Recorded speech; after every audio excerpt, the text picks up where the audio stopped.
નમસ્કાર મિત્રો, મારું નામ બળવંત ગોસ્વામી. હવે ખરેખર આ દેશમાં જે ચાલી રહ્યું છે એના વિશે દરેક વ્યક્તિને હક છે સાચી વાત કરવાનો, પોતાના હૃદયની વાત કરવાનો. અને હું તો માનું છું કે દરેક વ્યક્તિએ આ વાત કરવી જોઈએ. જેને જે લાગતું હોય કે આ તકલીફ જેવું છે એ ખરેખર બધાને વચ્ચે જાહેર કરવી જોઈએ વાત.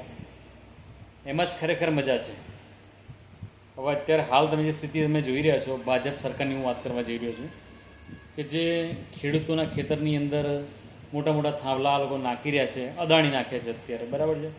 હવે ચાલો મને એવું લાગે છે કે અદાણી પ્રાઇવેટ કંપની છે, નથી ગવર્મેન્ટ, બરાબર છે. છતાં પણ પોલીસ પ્રોટેક્શન સાથે એ લોકો થાંભલા નખાવે છે.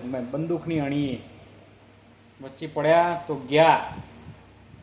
અને આ ભાજપની સરકારે એવા એવા કાયદા ખરેખર ઘરી લીધા છે અને એવી એવી કલમો ઊભી કરી છે. ગાંધીનગરમાં આવશો તો આ કલમ લાગુ પડશે, જાહેર સભાઓ કરશો તો આ કલમ લાગુ પડશે. એટલે મૂળ ટૂંકમાં એને જાહેર સભા કરવી હોય તો ભાજપ જ કરી શકે, બીજો કોઈ કરી શકે નહીં, પબ્લિક ભેગી થઈ શકે નહીં.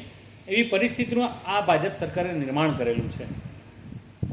હવે આના વિશે મારે તમને એવું કહેવું છે કે જુઓ, આમાં છે ને એક જ રસ્તો મને દેખાય છે. તમે ગમે એટલા આંદોલન કરો, ગમે તે કરો ને સાહેબ, આમાં કશું થાય એવું નથી. પણ હું તમને એક જ વસ્તુ સમજાવું છું, જો તમારા મગજમાં બધાને વાત ઉતરતી હોય તો મારી વાત સમજી લેજો. યાર, એક જ વાત મને દેખાય છે, જ્યારે ચૂંટણી આવે છે ને સાહેબ, ત્યારે આપણે મજબૂત થવાની જરૂર છે. હા, મજબૂત થવાની જરૂર છે. અને કઈ રીતે એ પણ હું તમને કહી દઉં છું. જે ચૂંટણીમાં તમે જે વોટ નાખો છો ને, વોટ સાહેબ, આ મારો વિડીયો જો ભાજપની સરકાર જોશે તો પણ એને ખબર પડી જશે કે સારું, હવે આ ખરેખર ક્રાંતિ હવે ભારત દેશમાં થવા લાગી છે. એટલે હવે આપણું નહીં ચાલે. જે તમે જે વોટ નાખો છો ને સાહેબ, એ વોટને ભલે, એ હું તો કહું છું, ભલે મશીન જે પણ રાખે, પણ તમે જ્યારે પણ એ વોટ કરો ને એમાંથી એક પ્રિન્ટ નીકળવી જોઈએ કે ભાઈ ચલો, ગાંધીનગર જિલ્લો છે, માણસા વિભાગ છે. ગાંધીનગર જિલ્લામાં 4 તાલુકા છે, માણસા, કલોલ, ગાંધીનગર અને દહેગામ.